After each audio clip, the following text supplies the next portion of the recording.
এতগুলো কথা আজ আপনাকে বললাম শুধু একটাই কারণে। আপনি একটা প্রশ্নের উত্তর আমায় দিন তো আজ। আমার বাবা আপনার কি ক্ষতি করেছে? কোনো আইন আপনাকে জেলের ঘানি টানা থেকে বাঁচাতে পারবে না মিস্টার মুখার্জি। শুধু একটা ফোন, ব্যাস।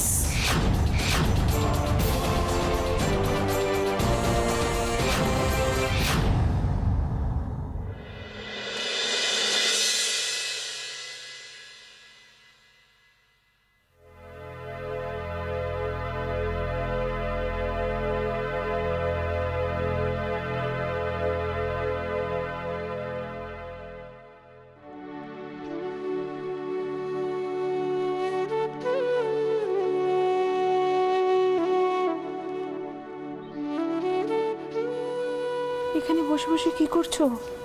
হ্যাঁ, কি দেখছো? দেখো প্রতিমা, আমার দুর্গা, ভালো করে তাকিয়ে দেখো কেমন ফুটফুটে নিষ্পাপ আমাদের দুর্গা, ঠিক যেন ভোরে ফোটা শিউলি ফুল। আর সেদিন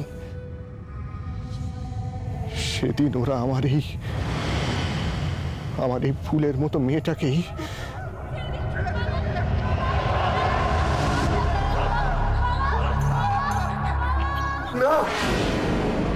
বাবা, মা, তোমরা এখানে?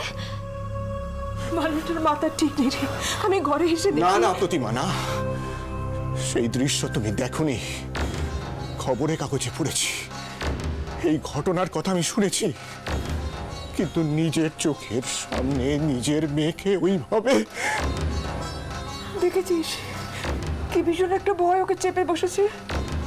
ও তো ভেতর ভেতর ভেঙে টুকরো টুকরো হয়ে গেছে। বাবা, বাবা আমি তো ঠিক আছি, বিপদ কেটে গেছে। তাই নাকি? তাহলে আমি দু চোখের পাতা এক করতে পারি না কেন দুর্গা? কেন সব সময় মনে হয় যে আবার একটা বিপদ? ওটা তোমার মনের ভুল। ভুল নয় প্রতিমা, ভুল নয়। তোমার ভয় ছিল তোমার বড় মেয়েকে নিয়ে, সেটাই তো সত্যি হলো। ঠিক, আমার ভয় হচ্ছে আমার দুর্গাকে নিয়ে। আমি নিজের জন্য চিন্তা করি না, নিজের জন্য একটুও ভয় পাই না। আমার এই মাটা, আমার দুর্গা, ওর একটা ব্যবস্থা আমি যতক্ষণ না করতে পারছি। তুমি কি ব্যবস্থা করবে বাবা? তুমি ভয় পাচ্ছ বলে আমাকে বুঝি তোমাদের থেকে দূরে সরিয়ে রাখবে?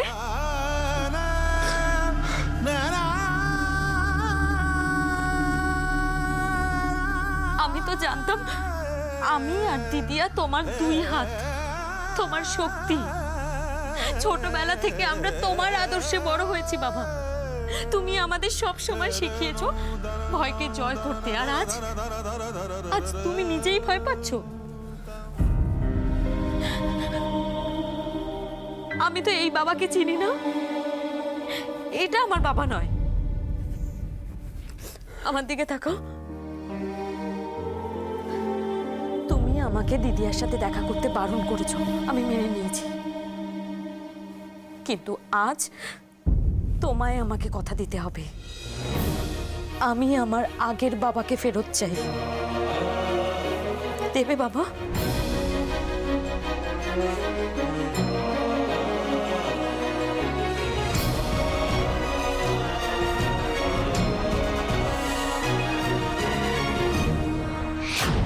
চাইলেই কি সব পাওয়া যায় চারু? প্লিজ তুমি বোঝার চেষ্টা করো, আমার বাবা একজন মিনিস্টার। মিনিস্টাররা কি ভালো বাবা হয় না? কেন হবে না? কিন্তু আমি আমার বাবার কথা বলছি, যে আর 5টা বাবার মতো নয়। দেখো চারু, একটা ছেলে বা মেয়ে ছোট থেকে তার বাবাকে যেভাবে পায় আমরা কোনোদিনই কেউ পাইনি। এটাই আমাদের লাইফস্টাইল, আমরা এটার সাথেই হ্যাবিচুয়েটেড। কিন্তু আমি তো নই। আই আন্ডারস্টুড, কিন্তু তোমার জন্য সবকিছু বদলে যাবে সেটা আশা করাও তো ভুল, তাই না? তুমি যদি ভেবে থাকো এই সূর্য তরণে তুমি অনন্তপুরের পরিবেশ তৈরি করবে, দিস ইজ ইম্পসিবল। অনন্তপুরে কি ছিল তুমি জানো? ছিল শুধু শান্তি, আর ছিল একটু সুখ। আমরা সবাই কত খুশি ছিলাম সুখ ওখানে। এখানেও আছে চারু, যথেষ্ট কমফর্ট আছে। শুধু একটা কথা মাথায় রেখো, দুটো জায়গার পরিবেশ মানুষজন ডিফারেন্ট। কোথায়? তোমার মাকে তো আমার কখনো আলাদা মনে হয় না, তোমার ভাই বোনদের তো আমার কখনো মনে হয় না ওরকম কিছু। তাহলে কেন উনি? লিসেন চারু, তুমি যদি এটা নিয়ে তর্ক করতে চাও করতেই পারো, আমার মনে হয় না তাতে কোনো লাভ হবে। কিন্তু তুমি যত তাড়াতাড়ি এ বাড়ির সাথে নিজেকে মানিয়ে নিতে পারবে তত ভালো। কার ভালো? আমার, তাই তো? অবভিয়াসলি তোমার ভালোটাই চাই। আর যদি মানিয়ে নিতে না পারি তাহলে আমার সাথে কি খারাপটা হবে শুনি? চারু, তুমি ব্যাপারটাকে শুধু শুধু কমপ্লিকেটেড করছো। কথা ঘুরিও না মিহির। আজ অবধি আমার ভালো চেয়ে ভালো থাকার অনেক রাস্তা তুমি বলেছো, এবার খারাপটাও তোমাকেই বলতে হবে। আমি জানতে চাই মিহির, কি খারাপ আমার সঙ্গে হতে পারে, আমি চারু! জানতে চাই। তুমি কেন বাবার কথা মতো গুঞ্জনকে বিয়ে করবে, তাই তো?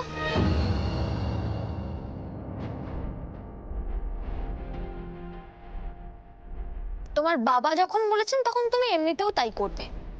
সে আমি তোমাদের কথা মানি বা না মানি, তোমাদের কথায় চলি বা না চলি।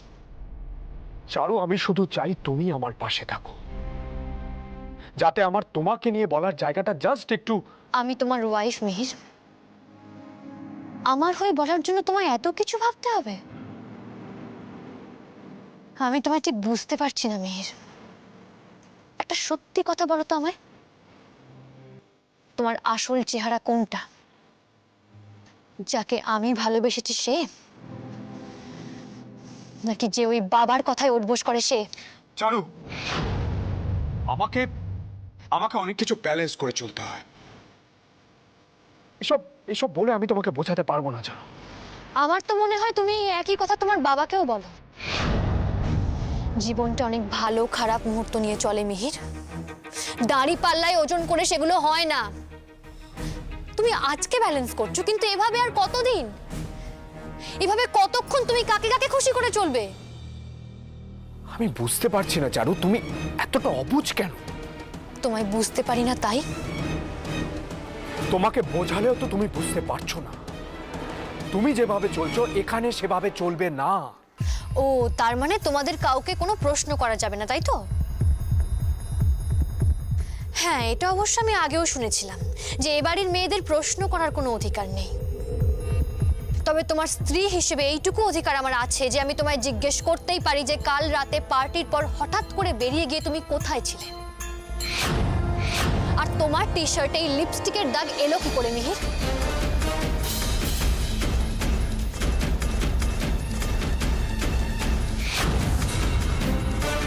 এর কি উত্তর তুমি দেবে মিহির? নাকি এ বাড়ির কেউ কোনোদিন কাউকে জবাব দেওয়ার প্রয়োজন বোধ করে না বলে তুমিও আমায় এড়িয়ে যাবে?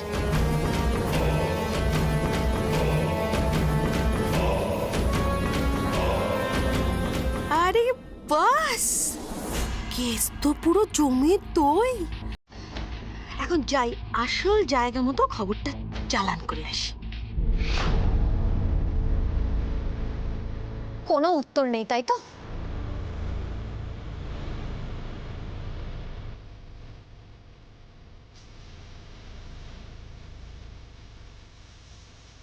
তোমার চুপ করে থাকাটাই আমাকে আমার প্রশ্নের উত্তর দিয়ে দিয়েছে মিহির। চারু, চারু শোনো, চারু। মেয়েটাকে এ বাড়িতে ঢুকিয়ে কি আমি ভুল করলাম? হাতের মুঠোয় এনে পিষে মারবো ভেবেছিলাম, কিন্তু এই মেয়ে তো এখন আমার মুখের উপরই। একে আর বাড়তে দেওয়া যাবে না। কিন্তু ভোটের আগে কিছু করলেও তো। দাদা, আসবো? খুব জরুরি একটা কথা ছিল আপনার সঙ্গে। এসো।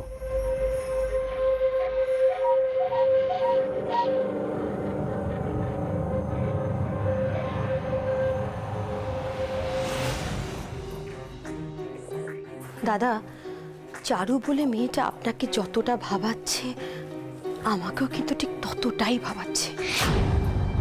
কিরকম? ওকে টাইট দেওয়ার একটা দারুণ সুযোগ এসেছে।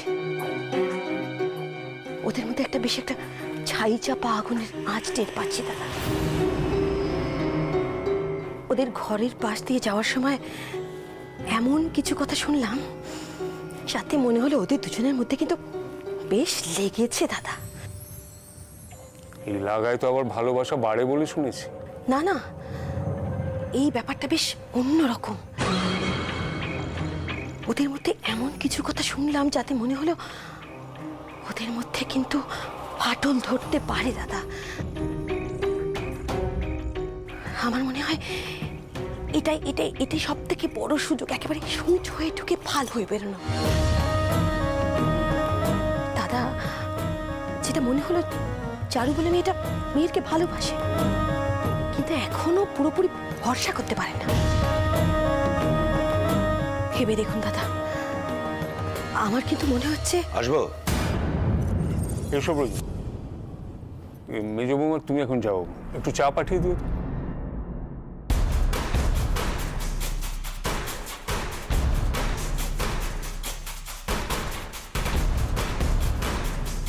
মেজ বৌমা কি কোনো খবর দিতে এসেছিল? মিহির আর চারুলতার মনোমালিন্য শুনে এসছে, তাই বলছে এই সুযোগটা আমরা কাজে লাগাতে পারি কিনা। তা তুমি কি ভাবছো?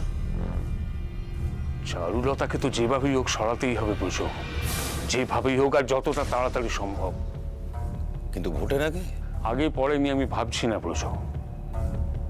আমি শুধু ভাবছি যে ধারালো জিনিস বেশি দিন হাতে ধরে রাখা উচিত নয়, তাতে ওই ধারে নিজের হাতে কেটে দুটুকরো হয়ে যেতে পারে। বুঝলাম, কাজ হয়ে যাবে। কাজ যেভাবেই হোক, সেটা যেন দুর্ঘটনা বলে মনে হয়।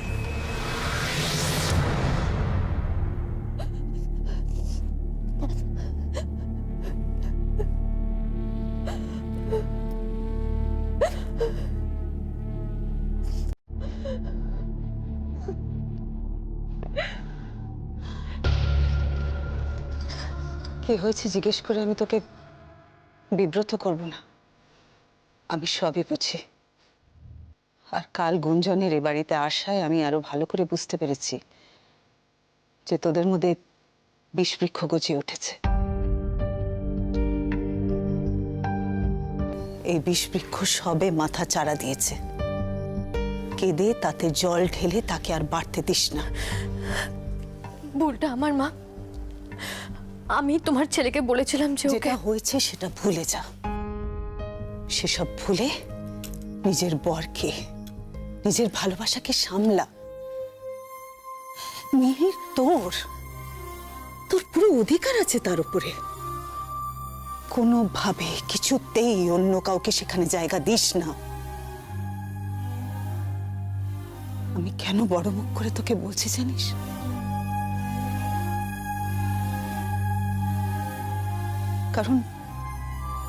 কারণ আমি এটা পারিনি।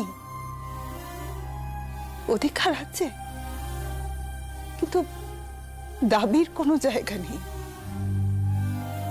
ভালোবাসি, শ্রদ্ধাও করি, কিন্তু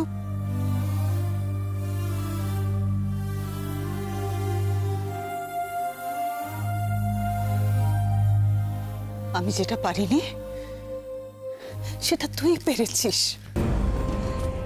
তোর বরের মনে তোর জন্য অনেক বড় জায়গা আছে। তুই পারলে, তুই ইচ্ছে করলেই পারবি তাকে নিজের করে নিতে। কিন্তু মা, মিহির কাল সারা রাত। কালের কথা ভুলে যা, আজকের কথা ভাব, নিজেদের ভবিষ্যতের কথা ভাব।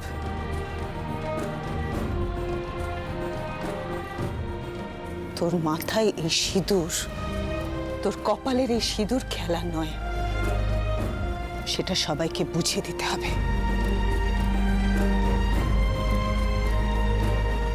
তুই হারলে আমরা সবাই যে হেরে যাব মা। আমাদের কি হবে? তোর জেতাতেই তো আমাদের সুখ। তুই জিতলে এই সূর্য তোরণের অন্দর মহলে আশার আলো ঢুকবে। না মা, তুই পারবি না? তুই পারবি না? বল, পারবি না? হ্যাঁ, পারবো মা।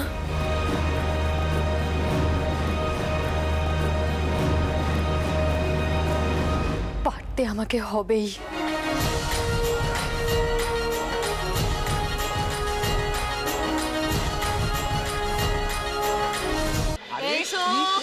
এখানে চুপ করে বসো, বসো। দুর্গা, চুপ করে তোমাকে বসতে বলেছি, চুপ।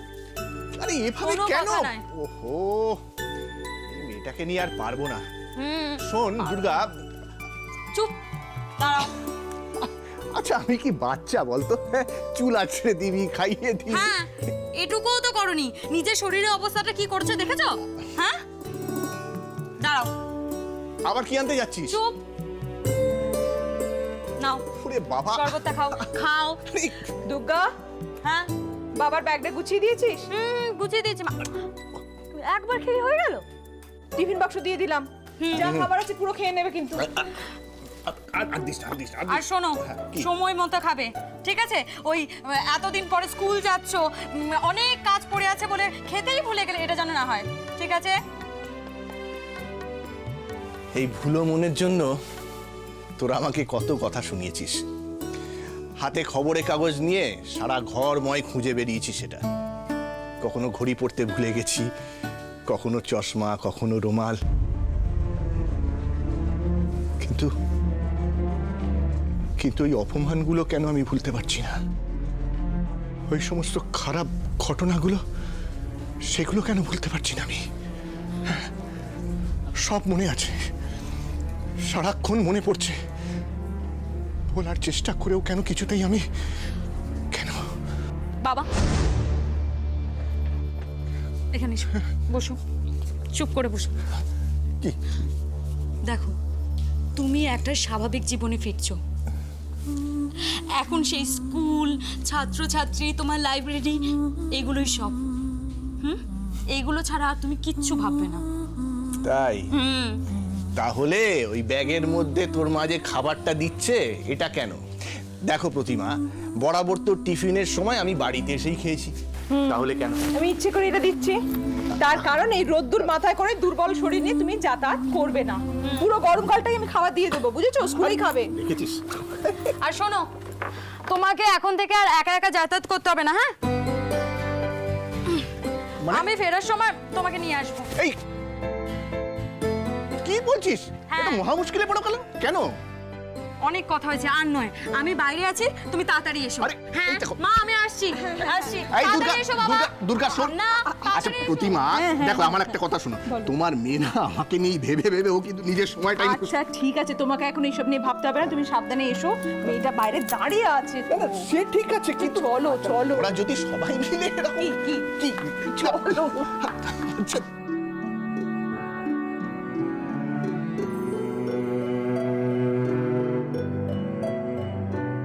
এসো এসো,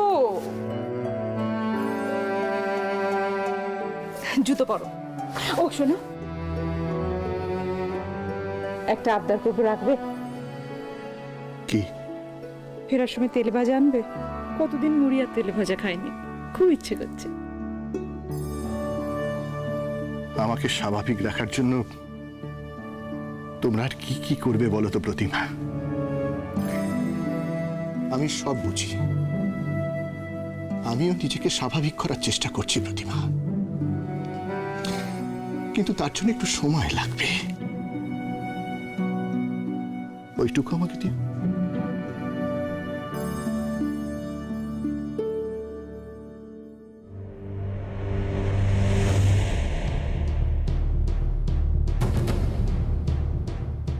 সব সময় যে আমার লাগবে, আমি অজ্ঞান হয়ে যাব, আর সেই সুযোগে আমাকে বিষ দিয়ে মারার চেষ্টা করা হবে, এমনটা তো নাও হতে পারে। কোনো আইন আপনাকে জেলের ঘানি টানা থেকে বাঁচাতে পারবে না মিস্টার মুখার্জি। শুধু একটা ফোন।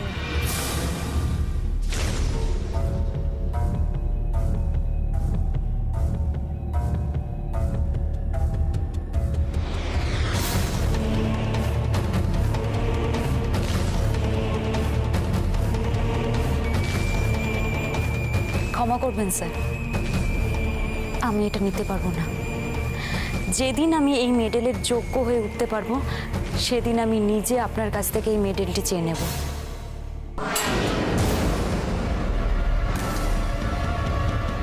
এতটা সময় অপেক্ষা করেছো, আর এখন এভাবে ধৈর্য হারাচ্ছ কেন তুমি? তোমাদের উপর আমি আর ভরসা রাখতে পারছি না। কাজ হয়ে যাবে, ভাবতে দাও, সময় দাও, এসব কথা তো মিহির আমাকে হাজারবার বলেছে। তারপর কি করলো? আর তুমিই বা মিহির আর আমি এক নই অভি। আমার সারাটা জীবন তোমার পথের কাঁটা সরাতে চলে গেছে, আর এখন তোমার ছেলে তোমার পথের এখন সবচাইতে বড় কাঁটা। যাই হোক, রিয়ার বিয়েটা নিয়ে কিছু ভেবেছো? হঠাৎ এসবের মধ্যে আবার রিয়ার বিয়ে এলো কেন? রিয়ার বিয়েটা আমাদের একটা বড় সুযোগ হতে পারে। বুঝলাম না। বিয়ে বাড়ি মানে কত লোকজন, কত ছোট বড় ঘটনা, সেখানে তো একটা দুর্ঘটনাও ঘটে, তাই না? সাবাস সাবাস ব্রজ, পুরোটা চোখে পেল। একটা ফুল প্রুফ প্ল্যান বানাও, এবার যেন কোনোভাবেই ওই তীরটা না ফসকায়। তুমি নিশ্চিন্তে থাকো। আমাকে শাসানো, তাই না চারুলতা? আমার চোখে চোখ রেখে কথা। আগে তোমার ব্যবস্থা করব, তারপর তোমার ওই বোন দুর্গার পালা। এবার বুঝবে, অভিরূপ মুখার্জি শুধু একজন মন্ত্রীর নাম নয়, শয়তানের আর এক নাম।